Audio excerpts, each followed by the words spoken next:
One of the interesting features in Excel that plays out is something around scenario analysis. Now, when you're building an Excel model or a financial model or a small tool in Excel, sometimes based on what values the parameters could take, there could be, let's say, subsequent changes in the value. Let's take an example and I'll explain what does scenario analysis mean. So assume a person pays taxes on his income at 30% and there is a surcharge applicable based on certain conditions. Whatever those conditions are, maybe he works in a certain industry and hence there is a surcharge. Maybe he's an NRI, so there is a different surcharge, etc. Right?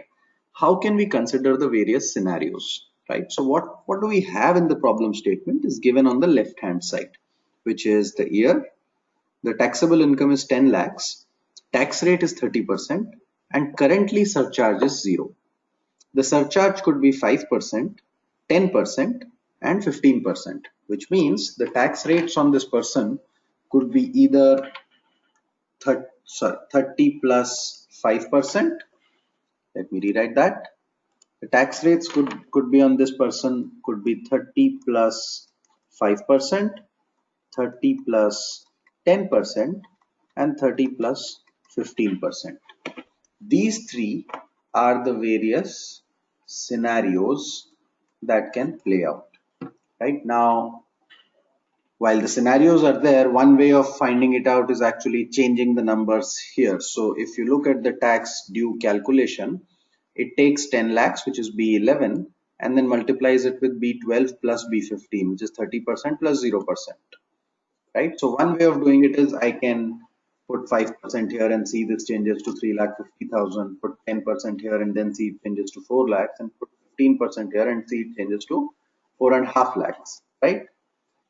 So that essentially is one way of trying to do scenario analysis, where it is fine if there are 2 or 3 values where you can do it quickly, but if there are multiple values that you have to test for, it becomes difficult to do it using individual values being put in, right? Imagine this is 1 to 15%, and 1, 2, 3, 4, 5, 6, 7, 8, 9, 10, all those numbers are available, right? What do you do in this case? So here Excel allows an interesting feature called scenario analysis, or what is commonly known as data tables, right? Let's look at this. What we do is we create a table like this where we put in 3 lakh, which is a formula. Remember, this is a formula of the calculation of the tax.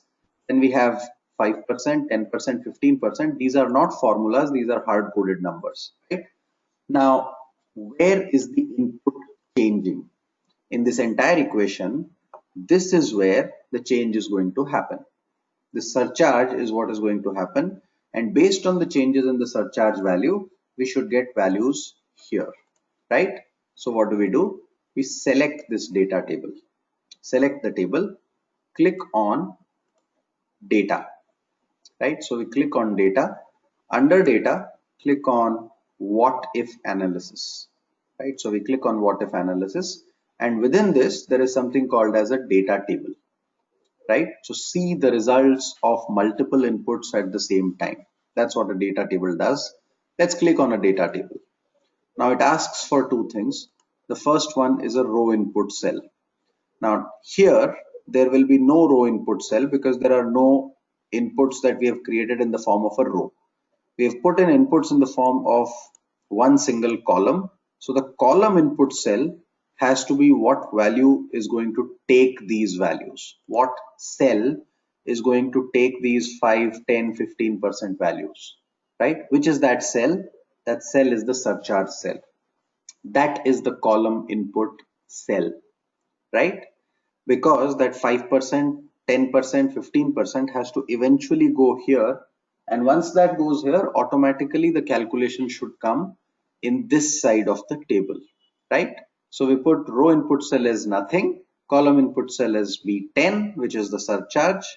Let's click on OK and see what comes out of it. I need to change the format here, but practically what you see is that the numbers get created as 350, 4, and 450, right? Now the best part about this is completely dynamic. So if I change this to 2%, it will automatically change the value. 2, 4 and 6, it will change the values automatically, right? 5, 10 and 15 was our initial value. This is how a data table is created. Again, remember, this is fine if you have done a small bit of a number crunching. That's, you could have done it manually as well. Let's say I were to put in 1%, 2%, 3%, and then drag it down all the way up to, let's say, 15%. All these values, let's say, are possible. Let us also create a border here. All these values are possible. Now what do? We select all these. We repeat the exercise, go to data, what if analysis, data table, and now row input cell is blank because there is nothing that comes here in the form of a row. Only 30,000, 3,000, 3 lakh is the value, which is actually the value we are looking at. Column input cell is the 0%. Click on OK, and you will see, I just need to format this all in the same format, and we see the values come based on whatever these numbers are, right? That is how a data table could be used in terms of doing what is known as scenario analysis.